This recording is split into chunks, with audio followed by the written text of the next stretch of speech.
नमस्कार दोस्तों, स्वागत है आपका साइंस जर्नी में। आजकल उपनिषद के बारे में तरह तरह की भ्रांतियां फैली और फैलाई गई हैं। कुछ लोग तो इतने ज्यादा भावुक हो जाते हैं उपनिषद को लेकर कि वो ये कहने लगते हैं कि संसार में उपनिषदों की भांति लाभदायक और ऊंचा उठाने वाला कोई अन्य साहित्य नहीं। ये मेरे जीवन का सहारा रहे हैं और यही मेरे मृत्यु की सांत्वना बनेंगे। कुछ लोग तो इससे भी 2 कदम आगे निकल जाते हैं। वो तो ये बोलने लगते हैं कि उपनिषद में से सिर्फ ईश्वर को अगर हटा दिया जाए तो ये नास्तिक दर्शन बौद्ध दर्शन के समतुल्य हो जाएगा। दरअसल ये सारे के सारे झांसे हैं जो नास्तिक दर्शन के लोगों को या जो भोले भाले लोग हैं उन लोगों को गुमराह करने के लिए हैं। जब इन किताबों को आप डिटेल्स में पढ़ना शुरू करते हैं तो आप पाएंगे कि खोदा पहाड़ निकली चूहिया, यहाँ चूहिया भी नहीं निकलेगी, यहाँ तो पूरी की पूरी कब्र निकल जाएगी, क्योंकि इनमें कुछ ऐसा है ही नहीं जिससे कि आप कुछ सीख सके। उपनिषद के कुछ लेखक तो बेहद ही कामुक प्रवृत्ति के हैं। लिखते लिखते ही कहीं कहीं वो भूल जाते हैं कि वो उपनिषद लिख रहे हैं या कामसूत्र लिख रहे हैं। इतनी बकवास, फालतू, गंदगी और अश्लीलता भरी बातें लिखते हैं कि जिन्हें इनके इंग्लिश वर्जन में उस श्लोक की जगह डॉट डॉट देना पड़ जाता है। दोस्तों, इस वीडियो को आप अंतिम तक देखें। आज मैं पूरी तरह से आपको क्लियरफाई कर दूंगा कि उपनिषद कहीं से भी कोई नास्तिक दर्शन के समतुल्य दर्शन नहीं है और न ही कोई ऐसा दर्शन है जिसको कि अच्छा समझा जा सके। उल्टे या घड़ियाली आंसू की तरह रोते हुए नजर आता है। दरअसल उपनिषद वेदों का एक्सटेंशन माना जाता है। कुछ लोगों का कहना है कि वेदों को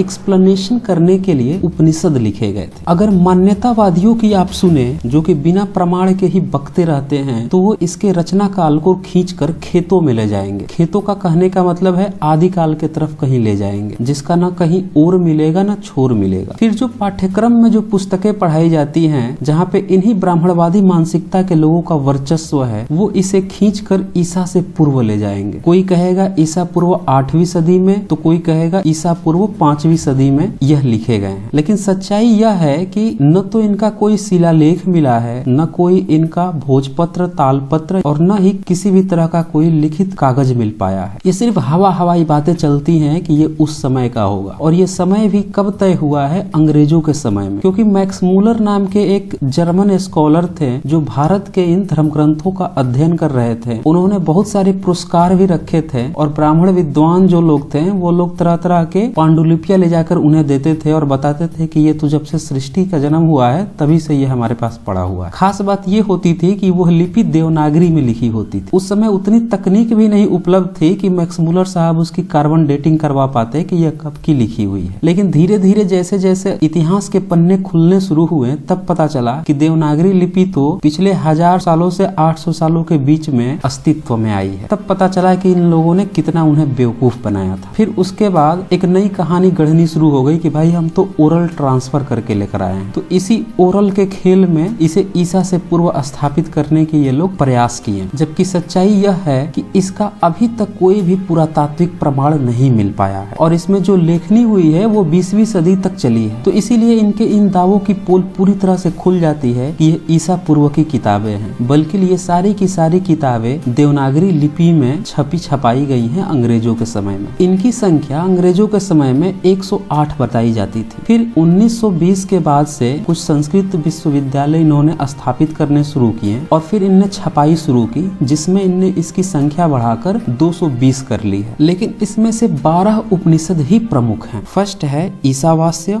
ऐत्रेय, छांदोग्य, केन, तैत्तिरीय, कट, श्वेताश्वर, बृहदारण्यक, प्रश्न, मुंडक, मांडुक्य, कौशितकी उपनिषद। तो आइए सबसे पहले हम यह देखते हैं कि उपनिषद के नाम पर इन्होंने लोगों को क्या झांसा देकर अपने गुट में शामिल करने की कोशिश की है। दरअसल 8वीं सदी से पहले भारत में नास्तिक दर्शन ही प्रचलन में थे। तो उस समय कुछ अन्य दर्शन भी जन्म ले रहे थे, जिसमें से वेदों को प्रचारित किया जाने लगा। लेकिन जब वेदों के कर्मकांड का पूरी तरह से खुलासा हो गया तो फिर इसको ढककर एक नए दर्शन उपनिषद को अस्तित्व में लाए, और वही उपनिषद में से एक उपनिषद है मांडुक उपनिषद। वो मंडल 1 के सूक्त 1 में 5th श्लोक में कहता है, अर्थात ऋग्वेद, यजुर्वेद, सामवेद, अथर्ववेद, शिक्षा, कल्प, व्याकरण, निरुक्त, छंद और ज्योतिष ये निकृष्ट यानी कि अपरा हैं। यानी कि इस मंत्र में जो चारों वेद हैं इनका पूरी तरह से खंडन हो रहा है और बताया जा रहा है ये निकृष्ट हैं।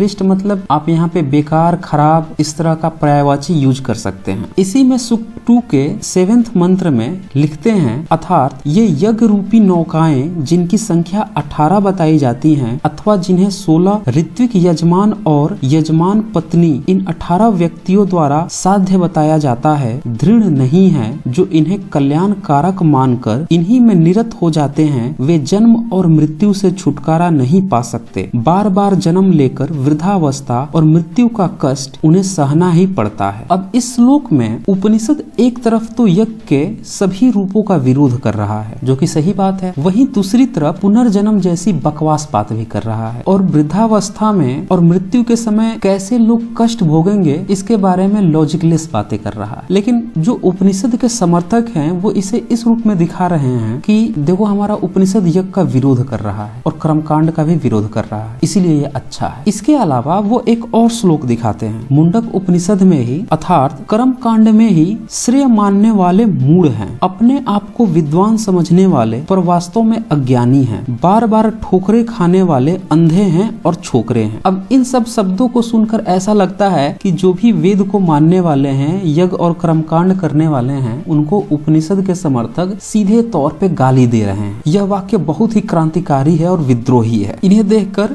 कोई भी इनके जाल में फंस जाता जो वेद का विरोधी होता। दरअसल ये सारी की सारी रचनाएं ही इसलिए हुई ताकि जो नास्तिक दर्शन के लोग हैं, जिनकी 8वीं सदी में पूरी तरह से खात्मा किया गया, इनके शंकराचार्य के दर्शन में मैं ये दिखा चुका हूँ, उसके लिए आप वीडियो 50 और 53 देख सकते हैं। तो इन लोगों को फंसाने के लिए ही ये सारी रचनाएं हुई थी। अगर ये वेद में न फंसे, वेद विरोधी हैं, तो फिर उपनिषद के जाल में फंस जाएंगे। आखिर धर्म एक दुकान है, किसी न किसी दुकान में तो जाना ही होगा, यही सोचकर ये सारी रचनाएं हुई। लेकिन जैसे ही आप इस मुंडक उपनिषद के कुछ पन्ने और पलटते हैं, पूरी की पूरी इसकी घड़ियाली आंसू की पोल पट्टी खुल जाती है। देखिए क्या लिखा हुआ है, अर्थात कर्म कांड में ही अमृतत्व है। देखा आपने, इसी के आगे मंत्र में ये बता रहे हैं कि अब कर्म कांड ही अमृतत्व है। एक और मंत्र देखें इनका, अर्थात उस व्यक्ति की 7 पीढ़ियां नष्ट हो जाती है जो अग्निहोत्र के बाद अमावस्या, पूर्णमासी और चतुर्मासी को यज्ञ नहीं करता, जो फसल काटने के मौसम के बाद अतिथि यज्ञ नहीं करता, जो यथा समय आहुति नहीं देता और हवन नहीं करता, जो सब देवताओं के लिए किए जाने वाले तरह तरह के पूजा पाठ वह अनुष्ठान नहीं करता अथवा नियम के विरुद्ध बलि चढ़ाता है। तो इससे साफ स्पष्ट है कि जिन श्लोकों को देखकर लोगों को छलावा दिया जा रहा था कि यह यज्ञ का विरोध करता है, पुरोहितवाद का विरोध करता है, वही आगे यह फिर से स्पष्ट कर दे रहा है कि नहीं नहीं, यज्ञ तो बहुत जरूरी है और शुभ मुहूर्त भी दे रहा है, साथ में पूजा पाठ और देवता और अतिथि को खुश करने की भी बात कर रहा है। उसी तरह से इस उपनिषदों को इसके समर्थक ब्रह्म और आत्मा की बातें बताते हुए प्रचारित करते हैं। लेकिन इनमें से कुछ स्थल ऐसे हैं जिनको देखने के बाद ऐसा लगता है कि उपनिषदों के लेखक यह भूल जाते हैं कि वह उपनिषद लिख रहे हैं या काम सूत्र लिख रहे हैं। इतनी घटिया बातें लिखते हैं। उदाहरण के तौर पे छांदोग्य उपनिषद मंडल 2 सूक्त 13 मंत्र 1, अर्थात जब पुरुष किसी स्त्री के साथ समागम करना चाहता है तो पहले संकेत करता है, वह हिंकार है, पहले इसकी उपासना करें, फिर स्त्री को वस्त्रादि देकर प्रसन्न करता है, अतः प्रसन्न दृष्टि से प्रस्ताव की उपासना करें। स्त्री के साथ जो सहवास किया जाता है उसमें उद्गित की उपासना करें। हर स्त्री के प्रसन्नता पूर्वक सम्मुख होना, प्रत्येक के साथ शयन करना, यह प्रतिहार है। इस दृष्टि से प्रतिहार की उपासना करें। मैथुन में समय बिताने और संभोग के समाप्त होने की निधन की दृष्टि से उपासना करें। यह वामदेव साम संभोग में स्थित है। इसी छांदोग्य उपनिषद का अगला श्लोक देखें, अर्थात जो साधक इस वामदेव साम को इस प्रकार संभोग में सन्निविष्ट जानकर उसकी उपासना करता है, उसको कभी स्त्री का वियोग नहीं होता। जब भी वह संभोग करता है उसके बच्चा उत्पन्न होता है, वह पूरी आयु प्राप्त करता है, उसकी संतति और कृति की वृद्धि होती है। उसे किसी भी स्त्री को नहीं छोड़ना चाहिए, अर्थात सबसे संभोग करना चाहिए, यह उसके लिए नियम है। देखा आपने, इनने क्या लिख दिया यहाँ पे, बोल रहे हैं किसी भी स्त्री को नहीं छोड़ना चाहिए। अब आपको लग रहा होगा कि हो सकता है कि यह भाष्य ही गलत हो गया, तो मैं आपको बता दूं कि